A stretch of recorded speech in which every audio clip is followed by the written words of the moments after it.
오늘 여러분들과 함께 천국이 임하는 통로, 이런 제목으로 은혜를 나누겠습니다. 천국, 하나님의 나라죠. 이 천국과 관련해서 우리가 사용할 수 있는 표현이 두 가지입니다. 하나가 간다입니다. 우리는 장차 이 하나님의 나라 천국에 가게 될 거예요. 요한계시록에 잠깐 소개되고 있는 그 새 하늘과 새 땅과 새 예루살렘 성에 저와 여러분들 가게 될 줄 믿습니다. 이렇게 같이 지내다가 그때 거기에 갔는데 못 만나면 안 되잖아요. 가는 거지요. 그런데 또 이 천국과 관련해서는 임한다라고 하는 표현을 쓸 수가 있어요. 예수님께서 주기도문 가운데에서 너희가 이제 기도할 때에 나라가 임하시오며 이렇게 구하라고 그랬지요. 하나님 나라가 임하게 해달라고 기도하라는 거예요. 그래서 천국은 장차 우리가 가기도 하지만 이 땅에 사는 우리의 현실에 임하기도 한다는 거죠. 두 가지가 다 가능한 거예요. 그런데 갈 때에도 그리고 임할 때에도 공통적으로 해당되는 사항이 있습니다. 바로 뭔고 하니 눈물이라고 하는 거예요. 여러분, 이제 천국이 있어도 들어가는 문이 있잖아요. 근데 이제 성경을 보면 그 천국에 들어갈 수 있도록 열리는 문, 또 천국으로 들어갈 수 있게 만드는 이 문이 진주문이에요. 요한계시록 21장 21절을 보면 그 12문은 12진주니 각 문마다 한 개의 진주로 되어 있고 성의 길은 맑은 유리 같은 정금이더라. 자, 새 예루살렘 성의 문이 12개인데 근데 그 문이 한 개의 진주로 되어 있어요. 그러니까 어마어마한 사이즈의 진주죠. 그러니까 새 예루살렘 성의 사이즈가 대단히 크거든요. 그러면 그 문 하나가 적어도 서울의 뭐 남대문이나 동대문보다 작지는 않을 거예요. 그런데 그 문 하나를 파서 만드는데 진주 하나 가지고 만들었다는 거죠. 어마어마한 진주입니다. 여러분, 진주의 별명이 조개의 눈물이라고 합니다. 조개가 흘리는 눈물. 왜 눈물을 흘릴까요? 이 진주가 생기는 과정이 이렇습니다. 그 조개 안에 이물질이 들어가요. 그 이물질이 들어가면 그것 때문에 이제 부대끼는 거죠. 마치 우리 신발 안에 왕모래 한 알이 딱 들어갔다. 얼마나 불편해요. 우리는 신발 벗어가서 털면 그만이지만 조개는 그게 안 되니까. 그러니까 들어온 이물질 때문에 자꾸 이렇게 이제 부대끼는 거지요. 그래서 도리 없이 그 이물질을 감싸는 겁니다. 그런 쓰라림을 좀 덜 하도록 그 이물질을 감싸는 분비물을 자꾸 내면서 그 분비물이 겹쳐지고 겹치면서 저렇게 아름다운 진주가 나온다는 거죠. 그러니까 진주라고 하는 것은 조개의 아픔과 쓰라림에서 온 눈물의 결과인 거예요. 그런데 천국에 들어가는 문이 그 문 하나가 진주 하나야. 하나의 진주 가지고 그 문을 만들 정도니까 얼마나 많은 쓰라림과 아픔과 눈물을 거쳐야 했던가, 이것을 우리가 짐작하게 만드는 거예요. 그래서 이 땅에 사는 그 우리의 삶을 눈물 골짜기로 비유하잖아요. 눈물 없이는 살 수 없는 데가 이 세상이고, 눈물을 흘리다가 가는 곳이 천국이라고 하는 거예요. 목사님, 그 인생에는 긍정과 희망도 많이 있는데 뭐 그렇게 굳이 눈물만 이렇게 강조할 것 있나요? 이렇게 생각할 수 있습니다. 그런데 이제 괴테가 그런 얘기를 했어요.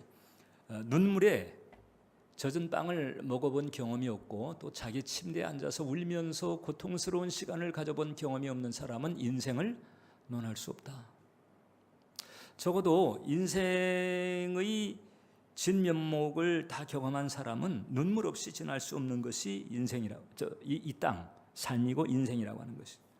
성경도 그것을 그대로 인정하고 있어요. 그래서 이 요한계시록 7장 17절을 보게 되면, 자, 우리가 이제 장차 가게 되는 그 천국에 이르잖아요. 그럼 우리가 그 천국에 이르렀을 때에 당장에 처음 하나님께서 우리에게 하시는 일이 있어요.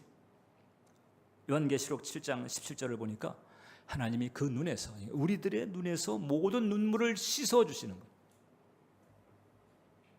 그 천국에 가서 하나님 만나기까지 눈물 자국이 그대로 있는 거예요. 눈물이 그대로 날 수도 있습니다. 이제는 이제 그게 감격의 눈물, 환희의 눈물일 수 있겠죠. 이 땅에서는 고통의 눈물, 쓰라림의 눈물이었는데 이제 천국에 가면서 그 눈물의 성격이 바뀔 수 있었을 것입니다. 그다음 어떻든 눈물이 있는 거예요. 그래서 하나님께서 처음 만난 우리에게 하시는 일이 그 눈에서 눈물을 씻어 주실 것입니다. 요한계시록 21장에도 나와요. 다시 눈물이 없게 만드는 것이. 이런 눈물 골짜기 같은 이 세상을 통과하면서 이제 이르게 되는 곳이 천국인데, 아무나 그 눈물 골짜기를 통과한 사람이라고 다 천국에 들어갈 수 있느냐? 아니라고 하는 거죠. 특별한 조건이 필요해요. 눈물 골짜기를 지나지만 특별한 조건을 갖춘 사람들에게 장차 천국문이 열리는가 하면 지금 이 땅에 사는 우리의 현실에 하나님 나라, 즉 천국의 축복이 임하게도 한다는 거죠. 어떤 특별한 조건인가? 감사와 찬양이라고 하는 거예요. 왜 감사와 찬양일까? 여러분, 지금 이제 천국 문이 이제 진주로 되어 있다고 말씀드렸는데, 그 천국 문은 하나님 계신 곳으로 들어가는 거잖아요. 근데 아무튼 어떤 차원이든 간에 우리 인간으로 하여금 영이신 하나님의 임재 가운데 하나님께서 현존하시는 그런 은혜의 자리에 들어가기 위해서 필요한 것이 바로 뭔가 하니 감사와 찬양이다. 오늘 우리가 읽은 시편 100편 4편이 우리에게 그것을 가르쳐주고 있어요. 감사함으로 그의 문에 들어가며 찬송함으로 그의 궁정에 들어간다. 자, 하나님 계신 그 임재의 처소에 들어가려면 감사와 찬송이 있어야 그 안에 들어갈 수 있다고 하는 거예요. 그러니까 뭐 마땅히 우리가 이제 나중에 그 완성된 완벽한 천국에 들어갈 때 그때 우리가 감사 찬양을 드릴 거예요. 그런데 이 땅에서도 마찬가지입니다. 어떻든 주 하나님께서 계신 그곳이면 거기가 바로 하나님의 나라가 임하는 것인데, 주 하나님께서 이 땅에서 어느 곳에 계시냐? 감사와 찬양이 있는 곳에 계시는 거예요. 일찍이 구약시대 때 그 진리를 알았던 사람이 다윗이에요. 여러분, 다윗은 구약시대 한복판에 살았던 사람인데 신약시대에 주시는 하나님의 은혜를 오히려 우리보다도 더 파격적으로 엄청나게 받았던 사람이에요. 그 가장 대표적인 게 다윗의 장막이잖아. 다윗의 장막은요, 하나님의 법궤를 모신 처소인데 특별했습니다. 왜냐하면 구약시대는요, 하나님의 법궤를 모시려면 최소한 두 가지가 필요했어요. 하나님 희생제사, 그 다음에 이제 그 사람들이 출입할 수 있는 곳과 법궤가 있는 곳을 가리우는 두터운 휘장, 희생제사와 그 가리고 있는 휘장이 있어야 되는 시대가 구약시대였단 말이죠. 그런데 그런 시대에 이 다윗의 장막은 휘장도 없이 희생제사도 없이 그냥 찬양만으로 바로 법궤 앞에서 찬양을 올려드리며 제사를 예배를 드릴 수 있었던 데가 바로 다윗의 장막이죠. 그러니까 다윗은 구약시대에 살았던 사람이지만 신약적인 은혜를 풍성히 받은 사람인데, 이 다윗이 주 하나님께서 계시는 곳이 어떤 곳인지, 주 하나님께서 찾아오시는 곳이 어떤 곳인지를 이렇게 알려주었습니다. 시편 22편 3절을 보니까 이스라엘의 찬송 중에 거하시는 주여, 주는 거룩하시니다. 하나님은 찬송 중에 거하십니다. 할렐루야. 하나님은 찬양의 자리에 임재하시고 찬송 중에 거하시는 분이다. 그래서 감사와 찬양이 있는 곳에는 하나님께서 계시죠. 우리가 이제 천국, 이 요한계시록에 소개되고 있는 천국의 모습을 보게 되면요, 천국은요 온통 그냥 찬양입니다. 많은 물소리 같은 그런 찬양의 소리가 세세토록 흐르는 곳이 천국이에요. 천국은 찬양으로 가득한 곳이다. 요한계시록 5장 11절 이하를 보니까 이제 이렇게 그 모습을 잠깐 소개하고 있어요. 내가 또 보고 들으매 보좌와 생물들과 장로들을 둘러선 많은 천사의 음성이 있으니 그 수가 만만이여 천천이라 큰 음성으로 가로되 죽임을 당하신 어린 양이 능력과 부와 지혜와 힘과 존귀와 영광과 찬송을 받으시기에 합당하도다 하더라. 내가 또 들으니 하늘 위에와 땅 위에와 땅 아래와 바다 위에와 또 그 가운데 모든 만물이 가로되 보좌에 앉으신 이와 어린 양에게 찬송과 존귀와 영광과 능력을 세세토록 돌릴지어다 하니 네 생문이 가로되 아멘 하고 장로들은 엎드려 경배하니라. 찬송과 감사가 세세토록 울려 퍼지는 곳이 바로 천국인 거죠. 근데 그 천국은 아무나 들어갈 수 있는 데가 아닌 거죠. 어떤 사람이 들어가느냐? 눈물을 줄줄 흘리는 그 고통을 겪는다 할지라도 하나님을 신뢰하는 마음으로 감사와 찬양을 드리는 그 영혼에게 장차 우리가 가게 되는 천국이 열리게 되는 것이고, 지금 이 땅에서 쓰라림과 아픔 때문에 눈물을 흘린다 할지라도 하나님을 향해서는 감사와 찬양을 온전히 드릴 수 있는 그 영혼에게 천국이 임하고 하나님 나라가 임해서 하나님 나라의 축복을 맛보게 한다고 하는 거죠. 천국이 임하면, 자, 우리가 장차 가게 되겠지만 이 땅에서 지금 우리의 현실 가운데 천국이 임한다면 어떤 일이 생길까? 그러기 위해서 일단 우리가 천국의 특징을 알아야 되는데, 자, 요한계시록 21장을 보면 천국의 특징이 여러 가지가 나오지만 그 중에 부분적으로 좀 발췌하자면 이런 내용이 나옵니다. 모든 눈물을 그 눈에서 씻기심에, 이 세상에서 우리가 흘렸던 그 눈물들을 하나님께서 씻겨주시고요. 그 다음에 사망이 없고 애통하는 것이나 곡하는 것이나 아픈 것이 다시 있지 아니하리니 처음 것들이 다 지나갔음이로라. 보좌에 앉으신 이가 가라사대 보라 내가 만물을 새롭게 하노라. 자, 천국은 사망, 애통하는 것, 곡하는 것, 아픈 것 이런 것들이 없어요. 그리고 만물은 새롭게 되는데, 반면에 우리가 살고 있는 이 땅은 어떤 곳이냐? 아담의 타락 이래로 가난과 질고와 저주, 즉 사망과 애통하는 것과 곡하는 것과 아픈 것이 가득한 데가 바로 우리가 살고 있는 이 세상. 또 만물은 갈수록 부패해져요. 갈수록 망가지고 있고 심판을 받고 멸망하는 쪽으로 가고 있잖아. 그게 물리학적으로 엔트로피의 법칙이라고 하는 게 있어요. 어떤 그 물질들이 그냥 가만 놔두면 가면 갈수록 그것이 파괴되고 그리고 어질러지는 쪽으로 간다는 거지. 만물이 갈수록 부패해가는 그런 현실이 바로 우리가 살고 있는 지금 이곳인 거죠. 근데 여기에 천국이 임하잖아요. 그럼 천국이 임하면 천국에 있는 것들이 풀어지게 되고 천국에 없는 것들은 밀려나게 되죠. 그럼 천국에 없는 것들, 사망이나 곡하는 것이나 아픈 것이나 슬픈 것들은 밀려나게 되고, 할렐루야. 그리고 천국에 있는 것들, 치유가 임하고 평안이 임하고 승리가 임하고 이런 은혜가 임해요. 천국이 임하면 만물이 새롭게 됩니다. 천국이 임하면 내 영혼이 새롭게 되고 가정이 새롭게 되고 직장이 새롭게 되고 만물이 새롭게 되는 은혜가 임하게 되는 거예요. 물론 이게 100%는 아니에요. 왜 100%가 아닐까? 여전히 이 땅은 악한 자 안에 처해 있어요. 사탄이 임금 노릇하고 있어요. 장차 그 사탄이 이제 그 불못에 던져지게 되는 그날이 있게 될 텐데 그 전까지 그 사탄은 이 세상 여전히 왕노릇하고 있습니다. 예수님의 재림과 종말의 심판이 오기 전까지 왕노릇하면서 어질러 놓고 있어요. 그리고 아담의 타락 이래로 계속해서 인간의 불순종 때문에 쌓여지고 있는 고난들이 많습니다. 여러분 지금 여전히 이 세상은 믿는 사람보다 믿지 않는 사람이 더 많아요. 자, 그러니까 순종보다는 불순종이 훨씬 더 많다는 얘기죠. 근데 믿는 우리조차도, 여러분 믿는 우리조차도 그 연약함에서 오는 불순종 때문에 얼마나 많은 고민이 있어요. 자, 그러니까 그 불순종에 따른 그 대가를 치러야 되죠. 하나님의 법이 있는데 그 법을 어겼으니까 법을 어긴 데 대한 대가, 그래가지고 결국 가난과 질고와 저주가 이 세상에는 가득하지요. 그러니까 그래서 100% 하나님 나라가 임하는 은혜가 임한다 할지라도 이런 그 제약 때문에 100%의 축복은 아니라 할지라도 그래도 최소한 천국이 우리 가운데 임하면 어떤 일이 벌어지느냐? 우리의 인생, 우리의 운명, 우리의 환경을 바꿀 만한 일들이 생기기에는 충분하다는 거죠. 충분해. 그래서 예수님께서 우리에게 이렇게 말씀하신 거잖아요. 너희가 기도할 때에 나라가 임하시오며, 하나님 나라가 임하게 달라는 기도를 해라.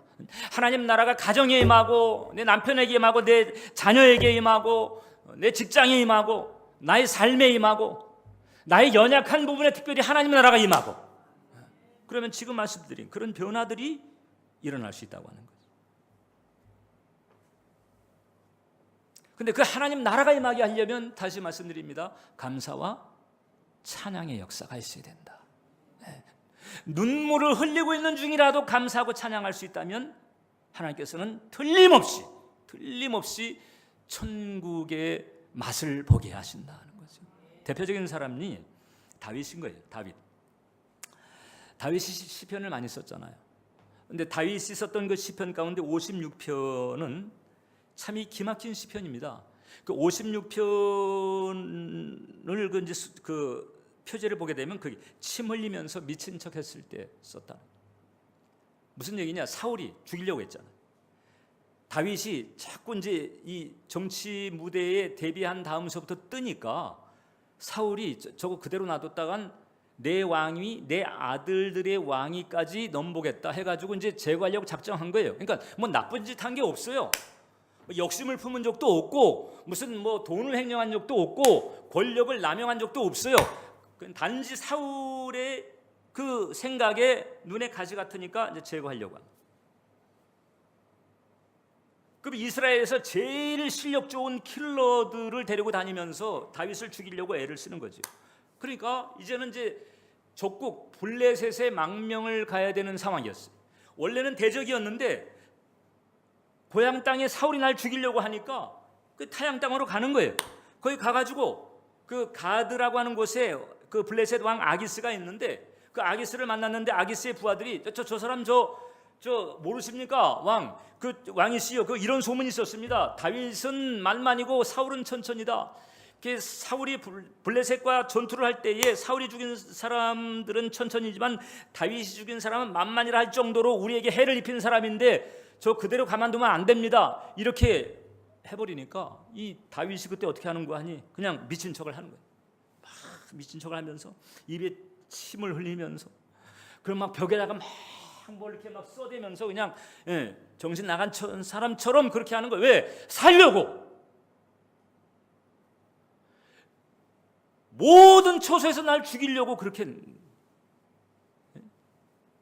제일 가는 킬러들을 동원해가지고 자기를 죽이려고 하는 상황에서 이제 대적의 나라에 와가지고 이제 또 죽게 됐으니까 살려고 미친 척하는 거예요. 참 얼마나 기가 막혀요. 살려고. 시편 56편 1절로 2절을 보면 하나님이여 내게 은혜를 베푸소서 사람이 나를 삼키려고 종이를 치며 압제하나이다. 내 원수가 종일 나를 삼키려 하며 나를 교만하게 치는 자들이 많사오니. 이 상황. 우리는 누구 한 사람이 나한테 좀 안 편하게 해도 그게 그냥 힘들어가지고 끌탕을 하잖아요, 마음에. 근데 지금 다윗은 뭐 원수들이 그냥 종일토록 틈만 있으면 자기를 죽이려고. 8절 보니까 나의 유리함을 주께서 계수하셨으니 나의 눈물을 주의 병에 담으소서. 이것이 주의 책에 기록되지 아니하였나이까. 얼마나 눈물을 많이 흘렸던지 주의 병에다가 내 눈물을 담아달라는 거예요. 눈물을 많이 흘리지 않고 할 수 있는 얘기가 아니잖아요. 어마어마하게 눈물을 흘려본 거거든요. 주님, 주의 병에 내 눈물을 담아 보신다면 내가 얼마나 지금 아팠는지 아실 것 아닙니까? 이 얘기잖아요. 나의 눈물이 주의 병에 있다는 거지. 근데 제가 이 메시지 준비하면서 이 대목에서 저도 그냥 빵 하고. 왜냐하면 주의 병이라고 하는 주의 병. 이게 나의 눈물병이 아니에요. 나의 눈물을 주의 병에, 이게 주님께서 병을 가지고 계신 거예요. 그 병에 나의 눈물이 담겨 있는 거예요. 거기 다윗의 눈물만이 아니고 내 눈물을 담은 병도 있다는 사실을 제가 깨달은 거지. 다른 사람들은 몰라도 나 혼자서 흘렸던 그 눈물, 침상에서 흘렸던 눈물, 어두운 데서 혼자 가슴을 치면서 흘렸던 그런 눈물들, 주님께서는 그 모든 눈물들을 잊지 않으시고 다 헤아리시면서 주의 병, 당신의 병에 나의 눈물을 담고 계셨구나. 내가 흘렸던 눈물들을 다 기억하고 계시는구나. 제가 이걸 알게 됐습니다. 다윗이 그렇게 아파하면서 흘렸던 눈물들 주의 병에 담으소서. 정말 기가 막힌 탄원이죠. 자, 그런데 지금 이제 여전히 이런 상황이 여전히 문제가 해결되지 않았어요. 문제가 해결되지 않은 상황인데 갑자기 이 시편 56편의 분위기가 변합니다. 10절을 보니까 내가 하나님을 의지하여 그의 말씀을 찬송하며 여호와를 의지하여 그의 말씀을 찬송하리이다. 하나님을 의지하고 말씀을 찬송하겠습니다 하면서 하나님을 찬양하는 거예요. 그러니까 조금 전까지 분위기가 컴컴했거든요. 절망적이고 위협적인 그런 상황에서 힘들었었는데 갑자기 지금 같은 시편을 쓰고 있다가 분위기가 달라져 버려요. 하나님께 초점을 맞추고는 그다음에 하나님을 향해서 찬송하겠습니다 이렇게 나가는. 말씀을 찬송하겠다고 하는 것이 무엇일까요? 말씀에는 하나님의 약속이 담겨 있죠. 그건 하나님의 마음이 담겨 있어요. 하나님의 약속을 믿고 찬송한다는 거죠. 하나님의 약속을 믿고 찬송한다는 것은 그 약속을 주신 그 하나님을 인격적으로 신뢰하면서 찬송하겠습니다 하는 뜻이죠. 지금 현재는 고달프지만 그러나 선하신 하나님, 사랑의 하나님께서 신실하신 하나님께서 약속하신 것이니까 그 약속을 하나님께서 덕스럽게 이루실 줄 믿습니다. 이런 믿음을 가지고 그 성취를 바라보면서 찬송하는 거예요. 현재 고통인데 근데 이루어진 사람처럼 감사하고 찬양하는 거죠. 이제 이게 하나님 눈에 띄는 거예요, 여러분. 수많은 크리스찬들이 있는데 그 크리스찬들 가운데서 어떤 사람이 하나님의 눈에 띄고 어떤 사람이 하나님의 눈에 드느냐? 현재는 눈물이에요. 현재는 고통인데 이제 이루어질 것을 소망하면서 이루어진 것을 바라보면서 눈물 가운데 고통 가운데에서도 감사하고 찬양하는 사람, 이 사람이야말로 당신을 신뢰하는 것이기 때문에 그래서 하나님께서는 눈이 번쩍 뜨이시는 거죠. 고통을 돌파하고 환난을 통과하는 그런 찬양, 이런 찬양이야말로 진정으로 내가 하나님을 신뢰합니다 하는 표시가 되는 거예요. 그래서 눈물 흘리면서도 올려드리는 감사와 찬양이 귀한 이유가 바로 여기에 있다. 여러분, 이 다윗의 시편을 보니까 한 가지 은혜가 되는 게 또 있더라고요. 뭔가 하니 힘든 거는 힘들다고 말하자는 거지. 하나님은 힘든 건 힘들다고 나한테 말해. 너 혼자 그냥 품 안고 꿍꿍거리지 말고 어떤 것이든지 간에 힘들면 힘들다고 나한테 토로해라. 그 다윗의 시편을 보세요. 지금 우리가 이 56편 살폈는데 소두에는 죽겠습니다. 난 큰일 났어요. 어떻게 하면 좋죠? 이렇게 그냥 완전히 좌절한 것처럼 보이잖아요. 그러니까 있는 그대로 다 털어놓는 거예요. 힘들다고 얘기를 하는 거예요. 자, 그런데 다윗은 거기서 그치지 않았습니다. 여기서부터 이제 우리하고 다윗이 조금씩 이제 갈라지기 시작하는 거예요.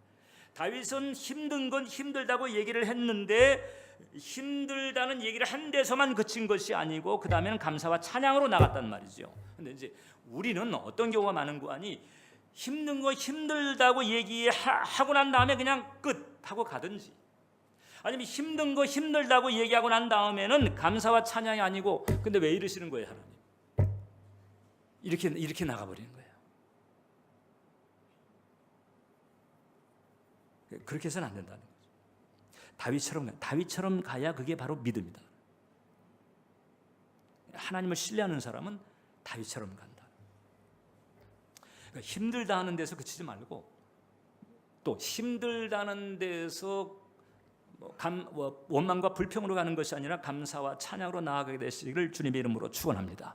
그래서 우리는 눈물 골짜기를 지나는 중이라 할지라도 하나님 앞에 감사와 찬양을 드리는데 그런 과정을 통해서 하나님의 신실하심을 선포하는 거죠. 감사와 찬양의 내용이 뭐예요? 하나님의 신실하심이잖아요. 대부분 그러니까 하나님의 신실하심을 선포하고 그리고 이제 하나님께서 하시는 일과 앞으로 하나님께서 하실 일을 믿음으로 선포하는 거예요. 믿음으로. 이러기 때문에 결국 다윗은 이렇게 한 거지요. 현재는 고통이지만 현대는 깜깜해. 그런데 미리 선포하는 거예요. 해결을 감사하고 해결해 주시는 하나님을 찬양하고 해결을 미리 선포한 것과 똑같아. 아직 보지 않았는데 감사하고 아직 겪지 않았는 응답을 받지 않았는데 찬송하는 거예요. 우리의 문제는 뭔지 아세요? 우리는 자꾸 보고 난 다음에 감사하려고 하죠. 응답을 받고 난 다음에 찬송하려고 합니다. 근데 그것을 믿지 않는 사람은 누구나 다 해요. 아니 응답 받고 다 겪어보고 난 다음에 이렇게 할 것을 누가 못하겠습니까? 근데 믿음이라고 하는 것은 뭐냐? 보지 않아도 감사하는 거죠. 응답을 받기 전에 찬송하는 거죠. 감사함으로 보려고 하고 찬송함으로 응답을 바라보는 거예요. 이게 바로 믿음인 거죠. 이런 믿음이 발동할 때 비로소 가시밭에 천국이 열리게 되는 줄 믿습니다. 그러므로 지금 우리의 삶에, 여러분들의 삶에 하나님 나라가 임하게 하려면 일단 첫 번째, 하나님에 대한 인격적 신뢰를 가져야 된다. 인격적 신뢰. 자, 이 복음서에 보면 이제 그런 대목이 있어요. 예수님께서 변화산에 제자들 데리고 올라가셨다가 내려오니까 9명 제자들이 남아 있다가 귀신 들린 아이 하나를 가운데로 놓고 그냥 쩔쩔 매고 있어요. 그 아이는 귀신이 들려서 말 못하는 그런 어려움을 겪고 있는 아이였습니다. 그러니까 예수님께서 이제 내려가서 어떤 일이냐 물어봤더니 이제 그 아버지가 그 아이 아빠가 예수님에게 다가와서 이렇게 얘기를 했어요. 마가복음 9장을 보니까 귀신이 그를 죽이려고 물과 불에 자주 던졌나이다. 그러나 무엇을 하실 수 있거든 우리를 불쌍히 여기사 도와주옵소서. 이때 예수님께서 이제 유명한 말씀을 하시죠. 예수께서 이르시되 할 수 있거든이 무슨 말이냐? 믿는 자에게는 능히 하지 못할 일이 없느니라. 이제 우리가 신앙 인생을 살아가면서 어려운 일이 생겼을 때 우리가 자주 붙드는 말이잖아요. 믿는 자에게는 능치 못한 일이 없다. 그러니까 믿으면 놀라운 일들이 얼마든지 일어날 수 있다 하는 것인데, 그럼 이제 제자들은 왜 예수님을 믿었고 또 그런 일을 전에도 했었는데 왜 지금 하지 못하고 있느냐? 이제 거기서 이제 문제가 있는 거거든요. 그러니까 믿음의 칼라입니다. 믿음의 성격. 여러분, 우리가 믿음을 가지고 있어도 그 믿음의 칼라가 달라요. 예수님께서 우리에게 원하시는 믿음, 하나님이 우리에게 원하시는 믿음은요, 하나님의 선하심과 하나님의 사랑하심을 인격적으로 신뢰하는 믿음입니다. 그러니까 하나님을 인격적으로 신뢰하면 내가 어떤 일을 겪어도 하나님에 대해서는 의심하지 않아요. 무슨 뜻이 계시겠지, 뭔가 아무튼 계획이 있으실까, 이렇게 갈 수 있어요. 그런데 하나님에 대한 인격적 신뢰가 없잖아요. 그런 상황에서 어려움이 다가오지 않습니까? 그 금방 시험 들어요. 그리고 이제 원망하며 불평합니다. 이게 다른 거죠. 그러니까 이게 믿음이라 할지라도 이 지식적이고 교리적인 수준의 믿음이 있어요. 이것도 믿음이 아닌 것은 아니지만 충분한 믿음이 아니죠. 이건 한번 흔들어 보면 금방 넘어져. 그러나 하나님을 인격적으로 신뢰하는 믿음이면 한번 흔든다고 해서 넘어지지 않습니다. 한 부부가 있었어요. 한 부부가 이제 저녁에 일 끝나고 와가지고 이제 소파에 앉아가지고 이제 과일을 이렇게 이제 깎아서 먹으려고 과일을 깎고 있는 중인데, 그 남편이 칼을 딱 잡아가지고 그 칼을 딱 빼서 잡더니 내 이 칼을 가지고 당신을 죽이고 말 거야, 딱 이렇게요. 그러니까 그 아내가 어떻게 했겠어요? 아이고 무서워라, 살려주세요, 그랬을까요? 아니에요. 아이고 왜 이래요 여보, 이거 장난, 그러다 다칠라, 이러는 거예요. 여러분, 난 모르는 남자가 칼을 들고 죽여 이러면 어떻게 했겠어요? 정말 겁이 나겠죠. 그런데 지금 남편을 신뢰하는 거거든요. 이 사람은 나를 사랑하는 사람이야. 이 사람이 나를 해코지할 리가 없어.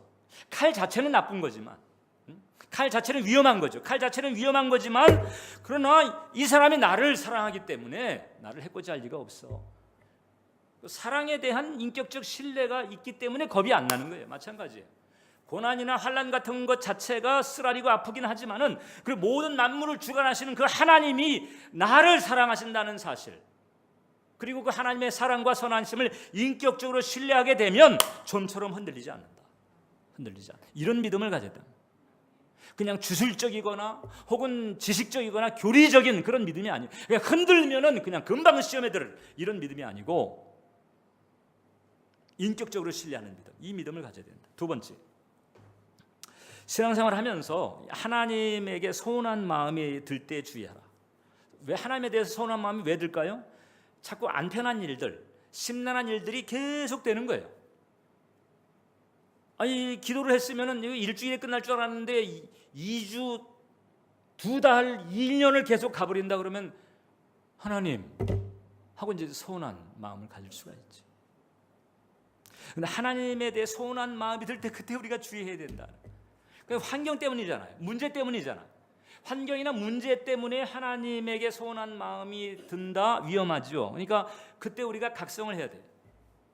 그때 이제 우리가 해야 될 것이 바로 뭔가 하니 하나님을 더 아는 쪽으로 가야 되는 거죠.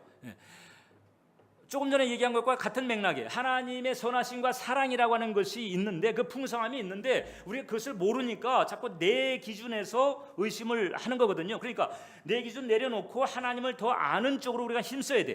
호세아서 6장 3절에 보니까 그러므로 우리가 여호와를 알자, 힘써 여호와를 알자. 시험에 안 들려면 힘써 여호와를 아는 것이 지름길인 거예요. 문제에만 매달릴 게 아닙니다. 하나님을 알기 위해서 내 마음을 각성시키는 주의가 필요하다. 여러분, 내 마음, 이 자라고 하는 게 있어요. 이 자라고 하는 것이 끊임없이 내게 말을 걸어요. 근데 이 자가 거는 말이 위험할 때가 많아요. 그래서 마틴 로이드 존스라고 하는 영국의 유명한 설교자가 그런 얘기했습니다. 자가 하는 말 듣다간 망한다. 자가 하는 말이 왜 그럴듯한 줄 아세요? 왜 우리가 그 내 안에 자아가 하는 얘기에 많이 영향을 받을까? 그 자아는요, 사실을 얘기하거든요. 팩트, 사실. 너 병 걸렸잖아. 뭐 이게 심해질 수도 있어. 뭐 지금 뭐 돈 때문에 힘들잖아. 아니 지금 세상 경기도 힘들대. 그러다가 먹고 사는 것조차도 어려워질 수 있어. 뭐 팩트를 가지고, 엄연한 팩트를 가지고 자꾸 부정을 걸어버리니까, 그러니까 우리가 자꾸 거기에 자꾸 말려 들어가는 거예요.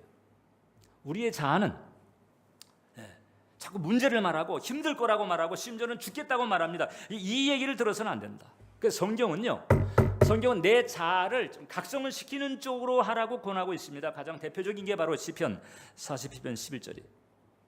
시편 기자가 이렇게 말하잖아. 내 영혼아, 나의 영혼, 자기를 말해서 이해하고, 내 영혼아, 내가 어찌하여 낙심하며 어찌하여 내 속에서 불안해하는가? 너는 하나님께 소망을 두라. 자기를 놓고 지금 하고 있는 말. 나는 그가 나타나 도우심으로 말미암아 내 하나님을 여전히 찬송하리로다. 영을 따라가는 자신은 하나님을 찬송하고, 환경을 혹은 문제 영향을 받고 있는 그런 자아가 있는데, 그런 자아를 향해서 각성을 요구하고 있는 거예요. 우리도 이럴 필요가 종종 있어요. 특히 하나님에 대해서 서운한 마음이 들려고 할 때에 정신을 차려야 돼. 아니, 믿음을 차려야 돼. 믿음을 차려야 돼. 그리고 내 자아를 향해서 각성을 시켜. 내 영혼아, 정신 차려야 돼. 정신 차려. 왜 낙심하고 왜 이렇게 시험에 타는 거예요? 안 돼. 그러면 안 돼. 그렇게 각성을 시켜야 된다. 여호와를 더 깊이 알수록 우리는 우리 생각이 잘못됐다는 사실을 절감하게 되는 거죠. 마지막으로 우리가 또 은혜의 길을 걸어갈 때 순종을 놓치지 말아야 된다는 거죠. 자, 우리가 이 천국의 축복을 이 땅에서 내 가정이나 혹은 직장이나 내 삶의 영역에서 이 천국의 축복을 누리길 원한다면 늘 우리는 순종을 놓치는 일을 하지 않도록 주의를 해야 된다. 왜냐하면 아무리 우리가 주님 앞에 감사와 찬양을 드리고 간구를 많이 한다 할지라도 내 삶의 어떤 부분에 불순종의 부분이 있잖아요. 그러면 하나님이 도리가 없어요. 하나님은 공의의 하나님이기 때문에, 그래서 감사와 찬양으로 나오고 기도로 나와가지고 애답지만 그러나 그 불순종의 그 부분 때문에 또 하나님께서 봐줄 수 없는 부분이 있다는 거예요. 공의의 하나님이기 때문에 그냥 봐줬다간 사탄도 봐줘야 되거든요. 안 되는 거예요. 그러니까 그 봐주고 싶지만 불순종의 부분 때문에 하나님도 갑갑할 때가 있어요.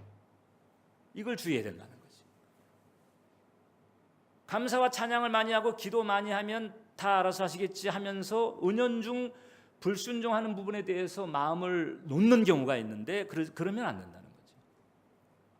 다윗이 그런 점에서 또 많은 은혜를 받은 사람이에요. 아까는 제가 다 그 56편을 제가 얘기했는데 그 다음 편 57편도 이게 기가 막힌 시편입니다.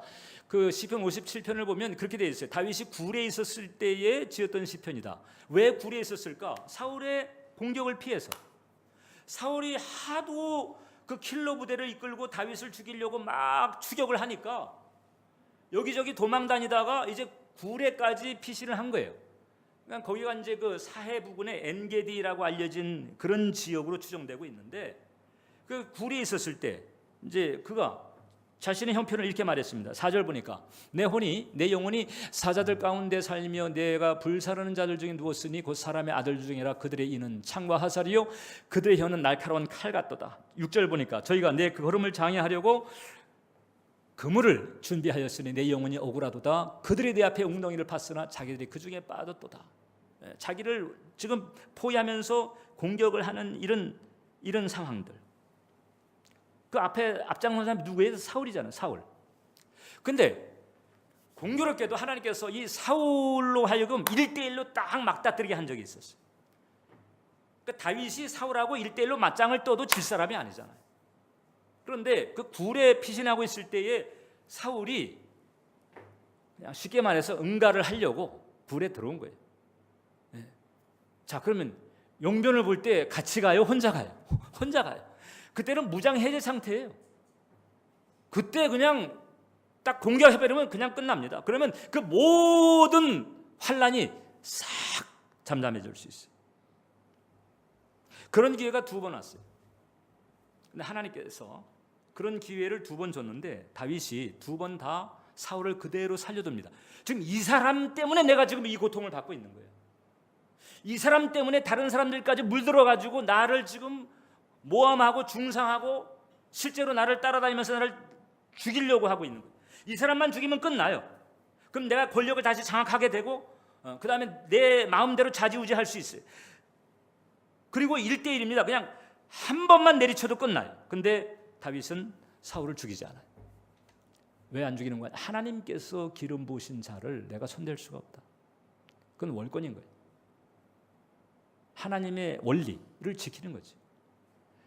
그러니까 하나님의 원리를 지키는 게 자기 목숨보다 중요한 거예요. 응? 할렐루야. 하나님의 원리에 순종하는 것이 자기의 신상의 안위보다도 중요했던 사람. 하나님께서 여기에서 그냥 확 감동을 받으신 것 같아요. 그리고는 이제 목동이었는데 다윗이 왕이 돼버리는 거잖아요. 사울은 이때 물러나 버리고 맙니다.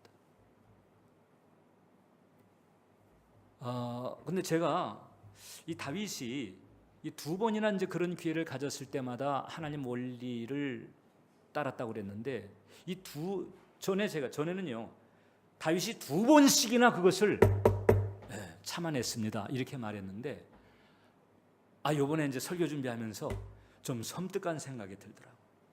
하나님께서 다윗 처음에 다윗을 살려줄 때 처음이니까 진짜 저 사람 속에 내 원리를 존중하는 게 있는 거야. 하나님이 그걸 보고 싶어서 한 번 더 테스트를 해요. 그런데 거기에 다윗이 합격한 거예요. 이 생각을 가지고 내가 그간의 나의 걸음을 한번 살펴봤더니요. 첫 번 잘했다가 2번째 넘어진 때가 얼마나 많았는지. 하나님께서 참 무서운 분이다 라고 하는 생각이 들었어요. 사랑하는 교회 여러분, 우리가 살고 있는 이 세상을 광야라고 하기도 하고 눈물 골짜기라고도 합니다. 이런 데서 우리가 믿음으로 살려면요 수고가 필요해요. 악한 자가 역사하고 있고 아담의 저주가 판치고 있는 이런 환경에서 내가 믿음으로 살면서 그 하나님 나라라고 하는 그 천국의 축복을 장차가 아니라 지금 현재 여기에서 이것을 누리기 원한다면 수고를 안 하면 안 돼요. 어떤 수고냐? 마치 터널을 파고 들어가는 수고. 지금 깜깜하지만은 그러나 어느 시점 되게 되면 저곳에 구멍이 뻥 뚫어져서 밝은 햇살이 비춰질 거야라고 하는 이런 생각과 계획을 가지고 파고 들어가잖아요. 터널을 팔 때 마치 터널을 파 들어가는 것처럼 하나님의 약속을 믿고 이 약속을 믿고 가다 보면은 뻥 하고 뚫릴 거야라고 하는 소망을 가지고 마치 터널을 파 들어가는 수고를 하는 것처럼 하나님의 약속을 믿고 말씀을 믿고 믿음으로 나아가는 수고가 필요하다. 그때 천국이 여러분들에게 임하고 여러분들의 삶에서 천국에 없는 것들은 사라지게 되고 천국에 있는 것들로 충만하게 되는 은혜가 임할 줄 믿습니다. 네. 아픈 거, 사망하는 거, 힘든 거 이런 게 해결이 되고 평강과 안식과 승리, 은혜 이런 것들이 충만하게 되는 거예요. 영혼 깊은 곳에서 우러나오는 찬양과 감사예요. 입버릇처럼 습관처럼 드리는 그런 찬양이 아니고 영혼 깊은 곳에서 인격적으로 신뢰하는 그런 마음으로 드리는 감사와 찬양, 이것이 바로 우리로 하여금 천국을 누리게 하기 때문에 여러분들의 영성이 거기에 이르게 해야 되는 거예요. 다윗은 시편 57편 제가 얘기를 했잖아요. 그런데 거기서 또 그렇게 어두컴컴했는데 갑자기 또 바뀌어요. 네, 또 하나님을 생각한 거야. 하나님의 선하심과 하나님의 사랑하심에 대해서 다시 또 신뢰를 회복하면서 이렇게 얘기했습니다. 시편 57편 7절인데 이 구절 함께 읽고 설교 마치겠습니다. 하나님이여 내 마음이 확정되었고 내 마음이 확정되었사오니 내가 노래하고 내가 찬송하리이다. 환경은 삭막했지만 하나님을 믿고 확정된 마음으로 찬양하기로 한 거지. 기도하겠습니다.